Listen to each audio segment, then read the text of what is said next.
지원 요청을 하시려면 평소에 잘 하셔야 할 것 같습니다. 좋습니다. 아주 네. 은혜로웠습니다. 감사합니다. 오늘따라 삼남은 좀 결석을 하셨어요. 사실은. 그러신데 되게 잘 하셨습니다. 고맙습니다. 네, 오늘은 좀 시기적인, 네, 시대적인 뭐 그런 말씀이라고 생각도 되는데 좀 조심스럽지만 말씀을 나누도록 하겠습니다. 하나님의 우리 개인에 대한 가장 큰 관심은 역시 구원 문제라고 말씀을 드렸습니다. 왜냐하면 사람은 다 죽은 채 태어나거든요. 그래서 다시 생명을 주셔서 다시 태어나게 하셔서 그의 자녀를 삼으십니다. 그리고 그들과 함께 하나님의 나라를 만드시려고 하시는 것이 하나님의 계획입니다. 그렇다면 예수를 믿어서 거듭난 자들을 왜 이 세상에 두시나? 빨리 천국으로 데려가시면 더 좋지 않겠나? 근데 그렇지 아니하는 두 가지 이유가 있습니다. 하나는 내적 이유라고 이름 붙인다면 또 하나는 외적 이유다 이렇게 이름을 붙이겠습니다. 내적인 이유는 우리 인간 자신의 문제입니다. 그러니까 거듭난 자의 신분은 하나님의 자녀 맞습니다만은 수준은 여전히 저 비신자와 흡사하기 때문에 그렇습니다. 그래서 이들을 이 땅에 잔류시키시고 또 훈련시키시고 교회에 부르시고 그렇게 하십니다. 그래서 기도도 배우고 말씀도 배우고 또는 모든 생의 환경을 통해서 연단을 하십니다. 그러니까 하나님이 여러 가지 방편으로 우리를 만지시고 키워가시고 있다는 걸 기억하셔야 됩니다. 우리가 늘 이걸 잊지 마셔야 돼요. 그래서 늘 나의 믿음이 어떤 상태인지 나의 영적 성장이 어떤 상황인지를 늘 염두에 두셔야 합니다. 자, 다른 외적 이유가 있다면 그것은 바로 우리를 빨리 데려가지 아니하시는 또 하나의 이유가 있습니다. 그것은 바로 이 세상에서의 머무는 동안의 사명이 있습니다. 하나님은 세상 속에서 역사를 만들어가고 계셔요. 그리고 그 일들에 우리를 부르십니다. 그래서 함께하자. 내가 내게 기대하는 몫이 있다고 말씀을 하십니다. 여러분, 우리가 지금 대한민국에 살고 있고 서울에 있고 그리고 또 새수남교회에 머물고 있다는 사실은 여기서 무언가가 있다는 거예요. 나의 몫이, 사명이. 우리는 이 땅에 있는 동안 그래서 하나님의 동역자로서 부름을 받았다 생각하셔도 되는 겁니다. 자, 그러면 이걸 기억하십시다. 여러분, 세상은 원주인이 누구죠? 네, 하나님 맞습니다. 하나님. 그분이 지으셨고 그가 섭리하십니다. 네. 그럼에도 우리가 현실을 둘러보면 어때요? 아닌 것 같기도 하단 말이죠. 주인이 따로 있는 것 같아요. 마귀입니다. 성경은 마귀를 세상 임금 혹은 공중권세 잡은 자라고 설명을 합니다. 그래서 악이 득세하는 거예요. 그러면 이 세상에서 하나님은 손을 떼고 계시나? 그렇지 않습니다. 하나님은 그의 백성들을 통해서 세상을 변화시켜가고 있습니다. 세상은 그러니까 하나님으로부터 버려진 곳이 아니라 하나님의 뜻이 지금 이루어져 가고 있는 곳이다 라고 아셔야 돼요. 그 일에 우리 성도들을 사명자로 부르고 계십니다. 그 사명이 지금 우리에게 있는데 대표적 역할을 지목하라면 역시 복음을 전하는 거겠죠. 마귀의 권세 아래에 있는 자들을 하나님의 영역으로 빼내오는 일. 그래서 교회는 전도도 하고 선교도 합니다. 이 사명에 또 가슴이 뜨거운 사람들 가운데 어떤 이들은 자기 생업을 갖지 않고 오직 이 주의 일에 헌신해버립니다. 그래서 목사가 나오고 선교사가 있는 거죠. 그런데 그 사명을 깨달은 사람들이 다 목사나 선교사로 부름받지는 않았습니다. 그럴 필요도 없고요. 더 많은 성도들, 다수의 그리스도인들은 각자의 처한 자리에서의 부름이 있습니다. 역할이 있습니다. 그게 직장일 수 있고 여러분의 가정이기도 합니다. 이 현실 사회 속에서 하나님 백성으로서의 사명이 분명히 우리에 있는 거죠. 여러분, 예수님은 이 세상을 어둠이라고 규명하셨는데 그러므로 제자들을 가리켜서 빛이라고 말씀을 하십니다. 어두운 데서 빛되라는 거죠. 또 부패한 세상에서 너희는 세상의 소금되라고 말씀을 하시는 겁니다. 우리 성도들이 그렇게 살고 그런 역할을 감당하기를 기대하십니다. 여러분, 하나님 나라는 이 땅에서 확장되어 가고 있습니다. 그러므로 성경에 의하면 하나님의 백성들이 이 땅에서 혹은 그 사회 속에서 어떻게 살아가야 되는가, 어떻게 처신해야 되는가를 곳곳에서 말씀하고 계셔요. 예를 들면 구약 아모스 5장 말씀을 보면 24절에서 이렇게 되어 있죠. 오직 정의를 물같이, 읽어봅시다. 공의를 마르지 않은 강같이 흐르게 할지어다. 자, 여기서 정의와 공의를 강조하시죠. 왜? 그 사회가, 아모스 살던 사회가 정의가 없어요. 공의가 없는 겁니다. 그래서 가난한 자들이 학대받고 채무자가 괴롭힘을 당하고 재판이 왜곡되고 저울추가 속임수가 되고 이렇게 된 거죠. 그럼에도 예배와 제사가 무성했대요. 그게 무슨 의미가 있냐는 것입니다.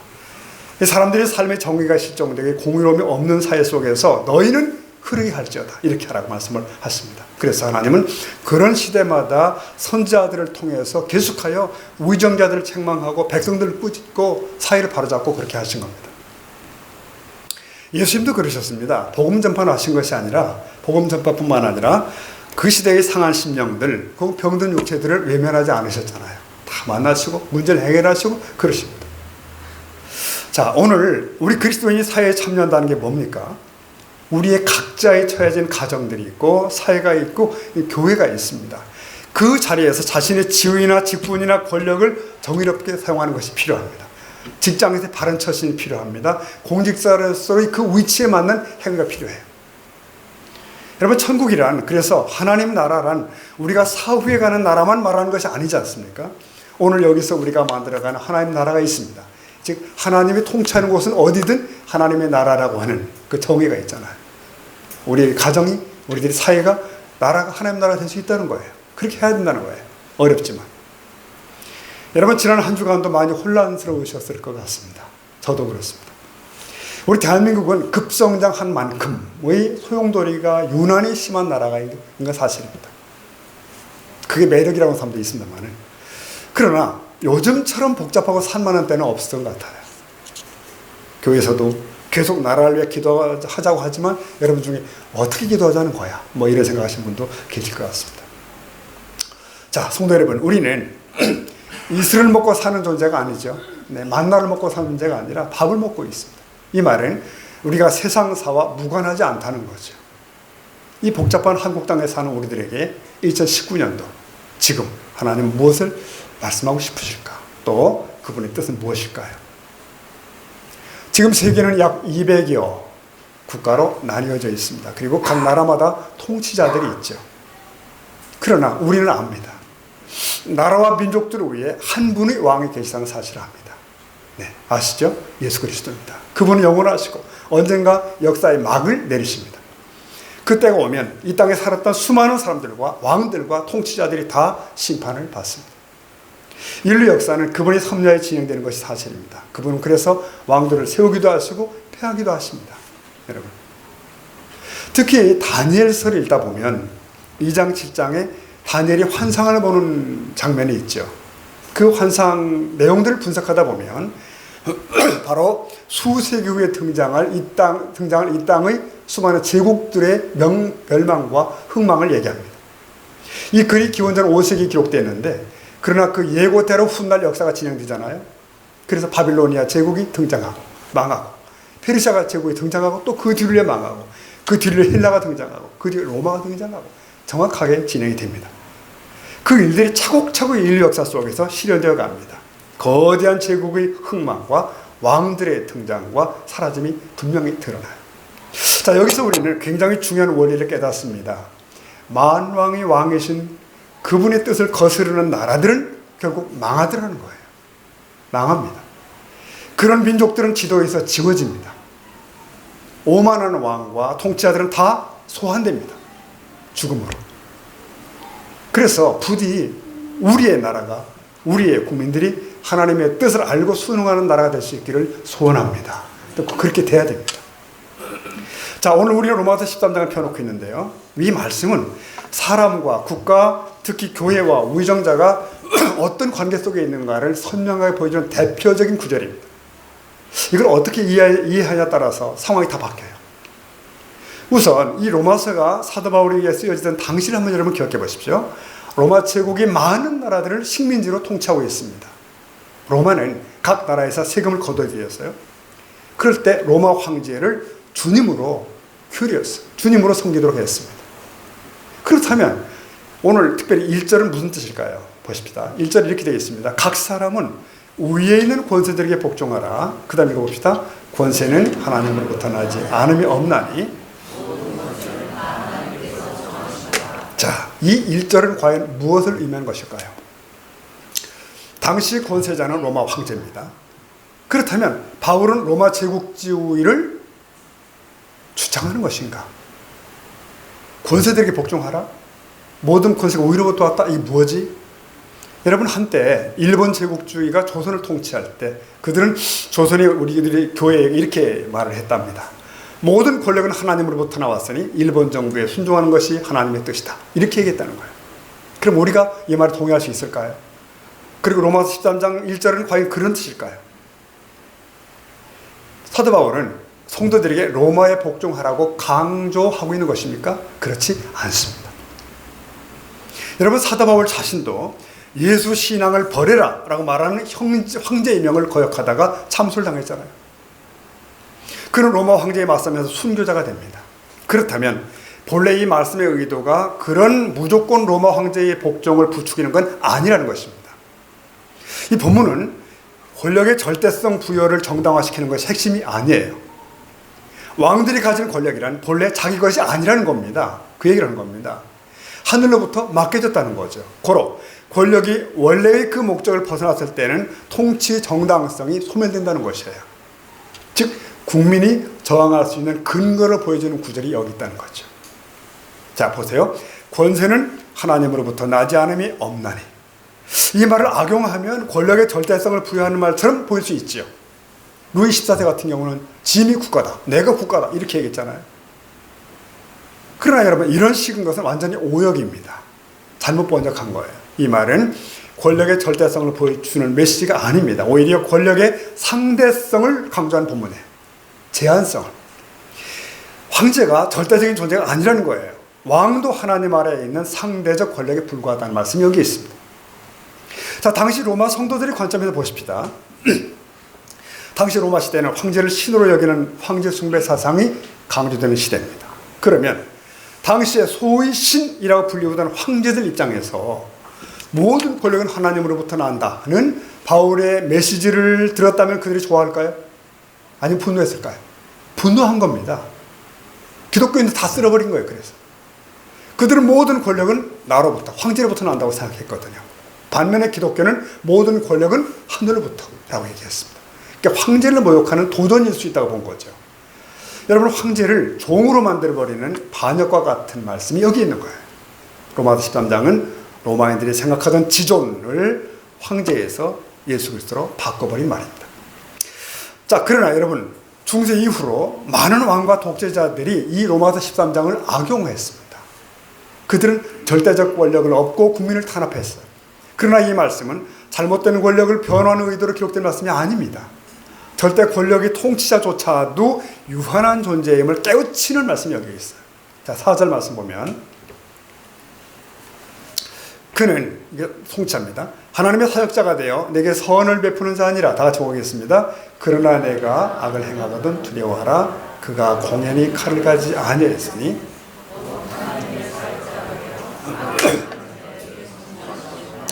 자, 좋습니다. 이 4절의 핵심은 뭘까요? 통치자는 바로 하나님의 사역자라고 그런 얘기예요. 그는 하나님의 일꾼이라는 제한을 받습니다. 여기 권력을 주신 하나님이 주신 이유가 나와요. 권력은 군림하기 위해서 존재하는 것이 아니고 하나님의 심부름꾼이 되게 하기 위해서 주어진 거다. 즉 칼을 가지고 있다는 것은 질서를 유지하며 백성의 복지를 위해 세워진 존재라는 뜻이다. 이렇게 돼요. 다른 성경 번역 보면 이렇게 되어 있습니다. 통치자는 결국 여러분의 유익을 위해서 일하는 하나님의 심부름꾼이다. 이렇게 되어 있습니다. 여러분, 맞습니다. 대통령은, 장관은 국민의 유익을 위한 심부름꾼에 불과하다는 선언이 여기에 있습니다. 결국 권력을 세우신 하나님의 목적이 뭡니까? 하나님의 권력자를 세우시는 것은 권력자의 사적 이익을 추구하기 위함이 아니에요.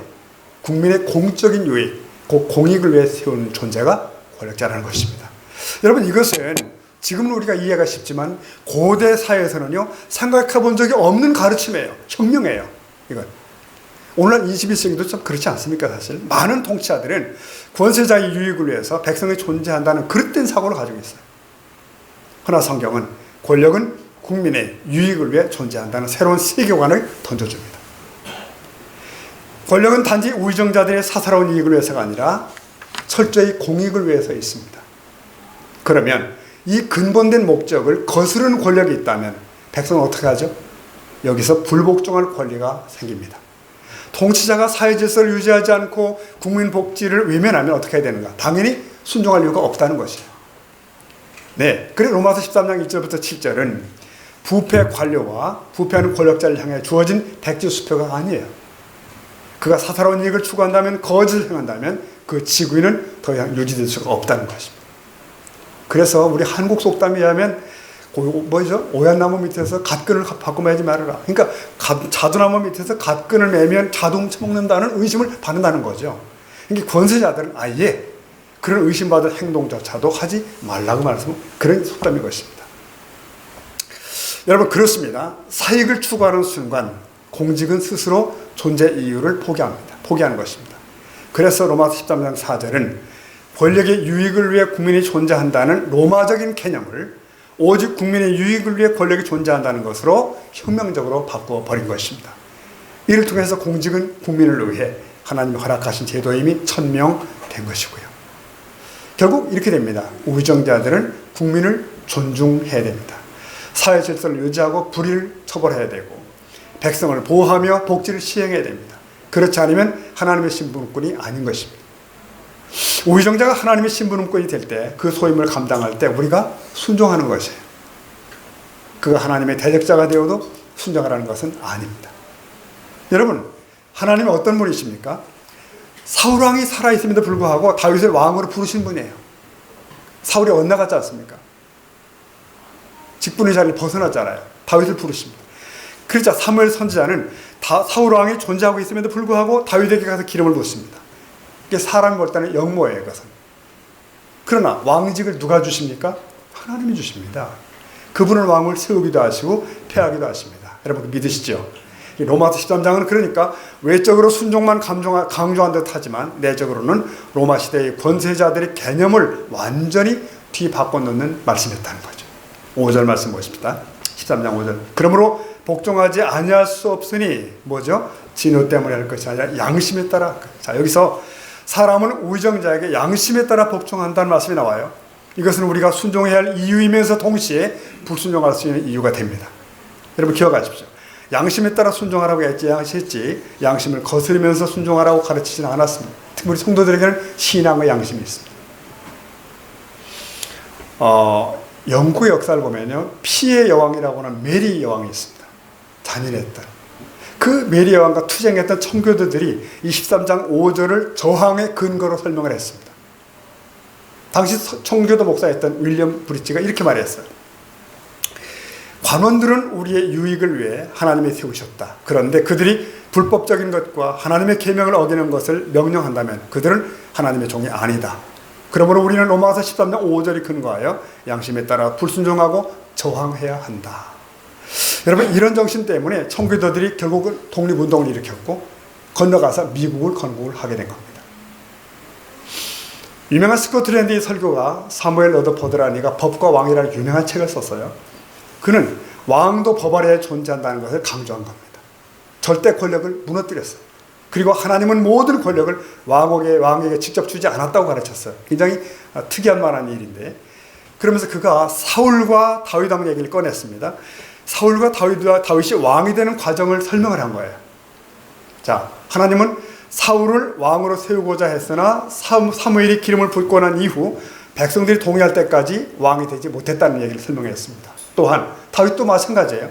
사무엘이 기름을 부었지만 그는 사울이 죽고 백성들이 그를 추대할 때까지, 왕으로 받아들일 때까지 싸우고 기다려야 됐다는 거죠. 즉 왕으로 세워주셨지만 백성들이 동의와 추대가 있었을 때 이스라엘의 1대 왕이 나오고 2대 왕이 세워지는 과정을 거쳤다는 것을 설명한 겁니다. 이걸 주권 재민론이라는 근대 민주주의의 원리가 됩니다. 즉 주권이 국민에게 있다. 말이 여기서 나오기 시작합니다. 그래서 오늘날에도 국민들은 투표와 추대와 같은 과정을 통해서 자신의 권리를 통치자에게, 그건 공직자에게 위임하죠. 그럴 때 공직자가 공권력을 갖게 됩니다. 그러므로 국민과 공직자 사이에는 계약이 맺어집니다. 약속이 있어요. 우리가 권한을 주는 대신 공익을 추구하라. 이렇게 얘기하는 겁니다. 이게 또 사회계약사상의 기초가 된답니다. 그런데 공직자가 이 계약을 어겼어요. 어기고 불의를 행하면 어떻게 되죠? 계약을 어긴 것이 공직자이기 때문에 국민은 그에게서 공권력을 박탈할 수가 있다는 것이에요. 나아가 공직자가 군대를 동원하며 자기를 보호하고 권력을 내려놓지 않으면 국민은 시민 불복종을 할 수 있다고 하는 그 근거가 여기서 나오게 됩니다. 이런 식으로 모든 근대 민주주의 이론의 근간들이 성경에 있고요. 로마서 13장에 배어 있는 것입니다. 그래서 서양의 나라들이 민주주의가 빨리 발전하게 됩니다. 이런 근대 자유민주주의 사상적 기초를 누가 제시했는가? 바로 청교도 개혁파 목사들이었다고 역사를 보면 나와요. 그들은 성경적 원리에 기초하여 이걸 다 설명한 겁니다. 그러다 보니까 예컨대 미국이나 영국 이런 나라들이 민주주의가 빨리 이제 정착이 하게 된 거죠. 자, 좀 어렵습니다. 그러므로 그리스도인은 기본적으로 정상적 국가 기능의 순종과 존중의 태도를 보이는 것이 맞습니다. 하지만 국가가 하나님의 세우신 목적을 떠나면 이걸 바로잡아야 된다는 거예요. 그러니까 로마서 13장은 우리들이 순종해야 될 이유와 불순종의 이유를 정확하게 보여주는 것입니다. 여러분, 우리 성도들이 특히 잊지 말아야 할 것이 있습니다. 그것은 바로 우리의 신분입니다. 우리는 지금 대한민국의 국민입니다. 동시에 하나님 나라의 신민입니다. 사도 바울의 고백을 한번 들어보십시다. 빌립보 3장 20절 말씀입니다. 우리 같이 읽어봅시다. 시작. 오직 우리의 시민권은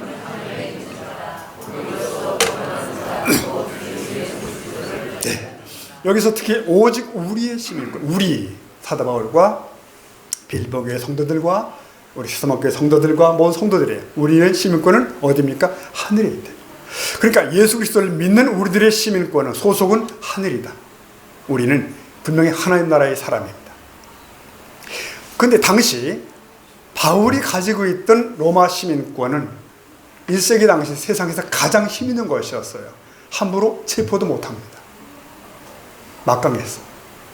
하나 바울은 로마의 시민이기 이전에 하나님 나라의 시민인 것이 한없이 자랑스러운 거예요.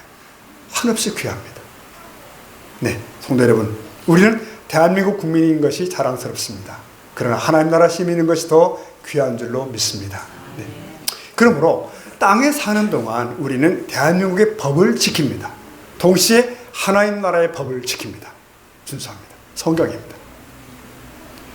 여기서 중요한 게 있습니다. 만일 국가의 법이 하나님의 법을 거스를 때는 어떻게 하죠? 우리는 하나님의 법을 지킵니다. 그래서 어떤 시대에는 순교자가 나오는 거예요. 왜 하나님의 법을 지킵니까? 그 법이 상위법이에요. 즉 우위 있는 법입니다, 여러분. 자, 지난 주간에 이제 정기 노예가 열렸거든요. 근데 신안주 노예 산하의 90여 교회는 노예 규칙에 따른다. 그러나 노예 규칙은 총회 헌법 아래에 있습니다. 그러니까 노예 법들은 총회 헌법을 벗어날 수가 없어요. 왜? 그게 상위법이니까. 여러분, 세상의 모든 나라들은 각 나라마다 법을 가지고 있습니다. 각 국민들은 그 법을 준수해야 됩니다. 그러나 만국의 교회들을 위해 하나님의 법이 있습니다. 믿으십니까? 네, 국가의 법은 하나님 나라의 법을 거스를 수가 없습니다. 즉 하나님 나라의 법이 상위법이에요. 상위법. 그러므로 미국 같은 경우에는 대통령 취임 선서 때 성경 위에 손을 얹고 선서를 하잖아요. 그러니까 성경은 자유민주주의 나침반이라는 얘기예요. 정도에서 이탈하지 않겠다는 하나님과 서약, 또 국민과의 약속을 성경에 손을 얹고 하는 겁니다. 자, 여기에서 지금 우리는 우리나라의, 우리 사회 속에 논란이 되고 있는 어떤 이슈들을 생각을 잠깐 할 수 있습니다. 그런 것들 중에 어떤 것들은 우리 그리스도인들의 양심으로 받아들일 수 없는 것들이 있어요. 왜냐하면 성경이 금하기 때문에.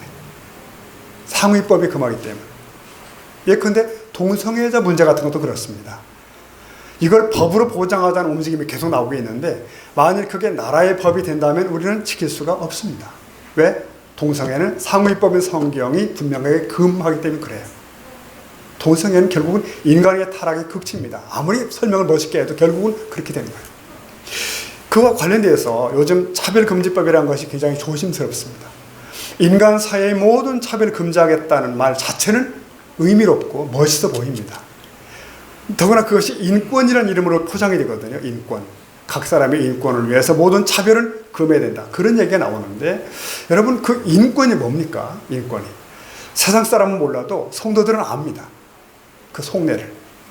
아담 이후로 모든 인간은 타락했고 그 타락한 본성을 지닌 인간은 모두 자기 이익을 추구합니다. 철저히 자기 이익을 추구해요. 그러니까 내가 하고 싶으면 그게 옳은 것이에요. 내가 하고 싶으면 옳은 겁니다. 그걸 보장하는 게 인권이라고 말들 합니다. 이게 얼마나 위험한 것인지. 그래서 결국 그 결론이 소돔 고모라상 아닙니까? 거기까지 갑니다. 그래서 우리에게는 동성애가 싫으면 싫다고 할 자유가 있어야 되는데 이것은 반대하는 혐오가 아니라 양심과 신념의 자유입니다. 양심의 판단을 법으로 맡겼다면 자유를 유린하는 것이 되는 거죠. 여러분, 복음을 전하는 것도 타종교에 대한 차별이라는 말들을 합니다. 차별. 과연 그런가? 전도도 차별인가? 근데 우리는 그런 법을 추진한 자들이 있다면 결국 주목해야 되고 막아야 된다는 얘기죠. 같은 맥락에서 우리는 예컨대 낙태의 합법화 이런 것도 사실 막아야 됩니다. 모태의 생명도 동일한 하나님이 주신 생명이라는 것이 성경의 법이지 않습니까? 이런 식으로 사랑하는 성도 여러분, 우리는 이 시대에 깨어있는 성도가 되어야 될 줄로 믿습니다. 이 나라가 앞으로 잘 되기 위해서라도 하나님을 거스르는 법이나 그런 정책들이 있다면 막아야 되는 것이죠. 그런 정치인들은 경고를 해야 되는 것이고 우의정자는 국민을 평안하게 해야 됩니다. 정의로운 사회, 공평한 사회가 되기 위해 바른 법 집행이 필요하고요. 아닌 경우에 국민은 다양한 방법으로 의사를 표출할 수도 있는 것입니다. 자, 조금 한 걸음 더 나가서 오늘날 우리 한국 사회를 정말 혼란케 하는 것은 결국은 어쨌든 간에 국민이 둘로 나누어 있다는 거예요. 분명히 둘로 나누어 있습니다. 그러니까 이걸 좌파와 우파라고 얘기를 하더라고요. 좌파, 우파. 그런데 여러분, 원래 이 말이 좌익, 우익에서 나온 거랍니다. 조사를 해보니까. 좌익이라는 말은 날개예요. 그러니까 왼쪽 날개, 오른쪽 날개. 그렇다면 하나의 사회는 왼쪽 날개, 오른쪽 날개가 있어야 됩니까? 없어야 됩니까? 있어야 되는 거죠, 당연히. 그러니까 좌우는 분명히 필요한 거예요, 보니까 이게. 균형을 잡아서 움직여줘야 날아갑니다.